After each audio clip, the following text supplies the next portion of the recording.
While the spotlight often shines on other women of the royal family, the Duchess of Gloucester would have to do something truly remarkable to draw attention her way.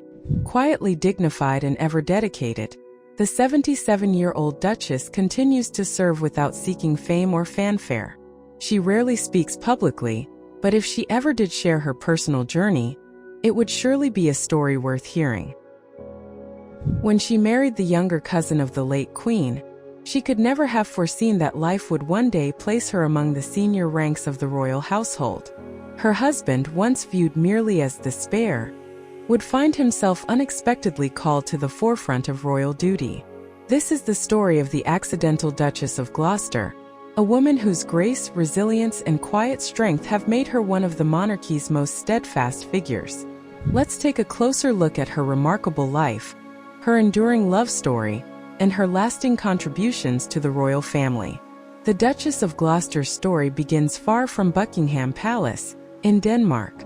She was born Birgitta Eva van Dors Henriksen on June 20, 1946, in the city of Odense. Her father, Oscar Preben Vissing Henriksen, was a lawyer, and her mother, Vivian van Dors, came from a respected Danish family. After her parents separated, Birgitta adopted her mother's surname, a name she would carry into history. Although she came from humble origins, her path led her to an exceptional education at a Swiss finishing school and the prestigious Scandinavian Academy of International Fashion and Design in Copenhagen.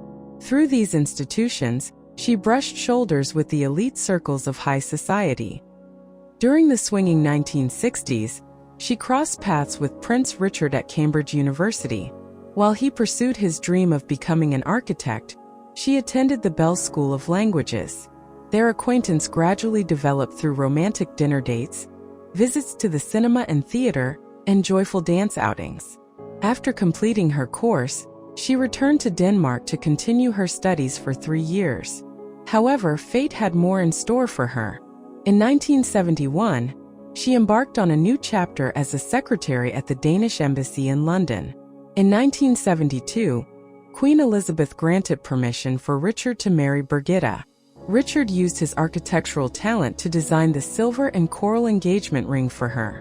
The announcement captured media attention, with the New York Times featuring the headline, "Queen's Cousin Will Wed a Secretary." Her wedding was a low-key ceremony. Birgitta looks quite nervous in images of their modest wedding on July 8, 1972, at St. Andrew's Church, Barnwell. She appears to be holding tightly onto her husband's arm. Her wedding dress was a fashionable embodiment of simple elegance in the 1970s, created by Norman Hartnell, the renowned designer favored by the female members of the royal family. Crafted from Swiss organdy, the gown boasted a high neckline, graceful long sleeves, and a delicate train.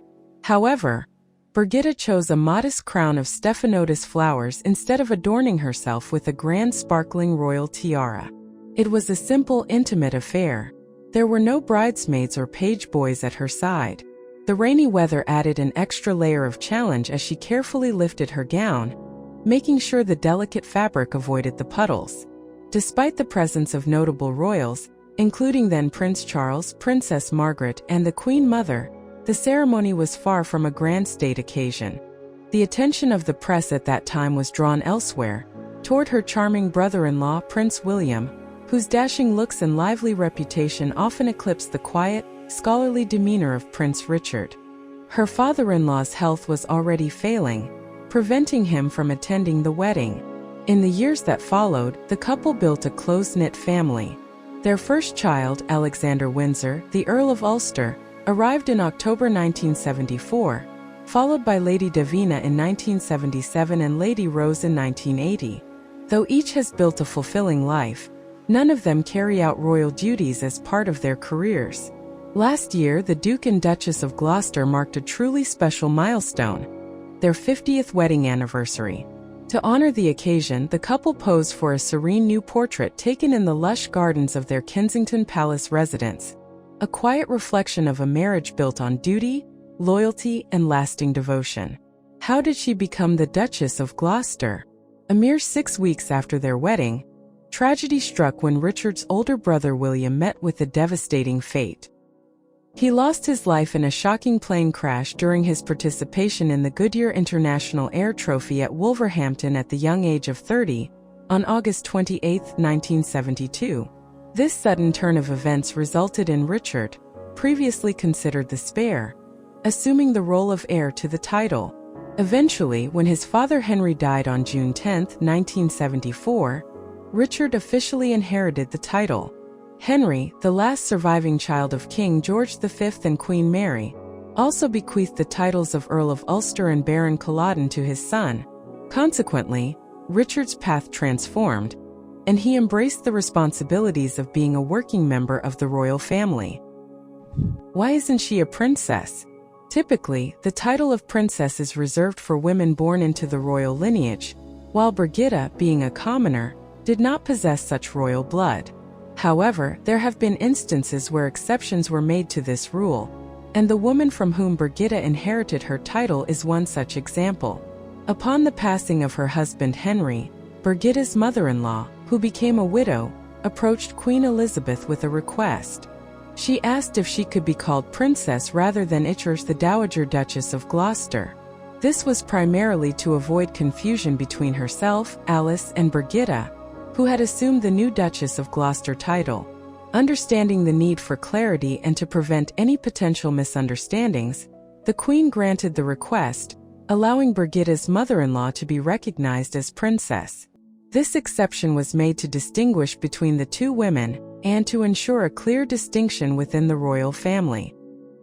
It is said that Alice, the Duchess of Gloucester, experienced shock following the tragic deaths of her son and husband.